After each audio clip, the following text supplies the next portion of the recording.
আসসালামু আলাইকুম। আজকে আমি পড়ার রুটিনটা একটু অন্যরকমভাবে সাজিয়েছি, কারণ প্রতিদিনের মতো আমরা যদি শুধু মুখস্থ করি তাহলে কিন্তু আমরা পড়া মনে রাখতে পারবো না।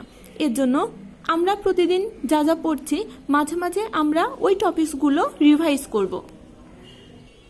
আমি এর আগেও বলেছি, আপনারা যখন একটা পড়া পড়বেন, ধরেন খুব ভালোভাবেই পড়লেন, আপনার 100%-এর ভিতর 90 থেকে 80% অথবা 100%ই কমপ্লিট হলো।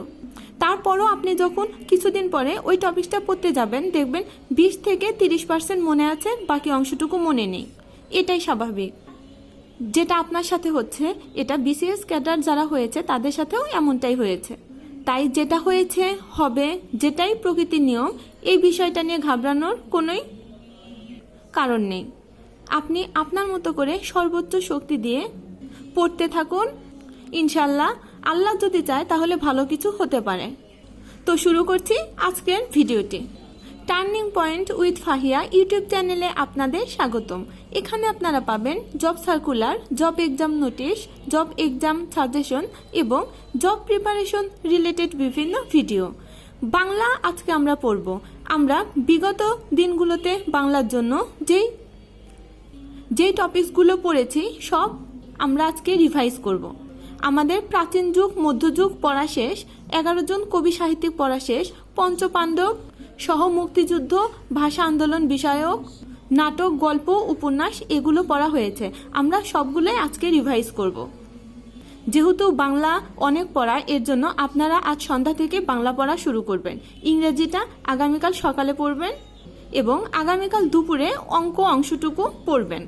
আর আপনারা যদি মনে করেন সময়টা আপনারা আপনাদের মতো করে ভাগ করে নেবেন, তাহলেও নিতে পারেন। কিন্তু ইংরেজি যেহেতু কঠিন একটা সাবজেক্ট, এর জন্য ইংরেজিটা অবশ্যই সকালবেলা রাখবেন। আর আপনাদের অনেকেরই মনে হতে পারে বাংলা যেহেতু অনেক পড়া, একদিনে রিভাইজ দেওয়া সম্ভব না, 2 দিন লাগতো। এটা আসলে করাটা ঠিক হবে না, কারণ কোচিং সেন্টারগুলোতে আপনি দেখবেন অনেকগুলো অধ্যায় কিন্তু থাকে, আর কোচিং সেন্টারের সাথে যারা তাল মিলিয়ে পড়ে তাদের কিন্তু অনেক পড়তে হয়। আপনি আজকে যদি সব ভালো করে পড়লেন, এটা ভাবেন যে এই পড়া দিয়েই আপনি আপনার পরীক্ষাটা কভার করতে পারবেন, এটা আসলে সম্ভব না। আপনি আজকেও খুব ভালোভাবে পড়বেন, দেখবেন 3-4 দিন পর আবার অনেক কিছু ভুলে যাচ্ছেন। এর জন্য মাঝে মাঝে আমরা পুরাতন পড়াগুলো রিভাইজ করব। তাই আজ সন্ধ্যা থেকে আগামীকাল সন্ধ্যা পর্যন্ত এই রুটিনটা যতটুকু পারেন আপনি কমপ্লিট করার চেষ্টা করবেন। আপনার সর্বোচ্চ চেষ্টা দিয়ে রুটিনটা সম্পূর্ণ শেষ করার চেষ্টা করবেন। ইংরেজির জন্য ডিটারমিনার পড়ব। ডিটারমিনার থেকে কিন্তু মাঝে মাঝে প্রশ্ন আসতে দেখা যায়, এটাও খুব গুরুত্বপূর্ণ একটি টপিক।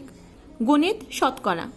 আসলে পাটিগণিত থেকে বিসিএসে খুবই কম প্রশ্ন হয়, কিন্তু মাঝে মাঝেই বিভিন্ন টপিকস থেকেই প্রশ্ন আসে।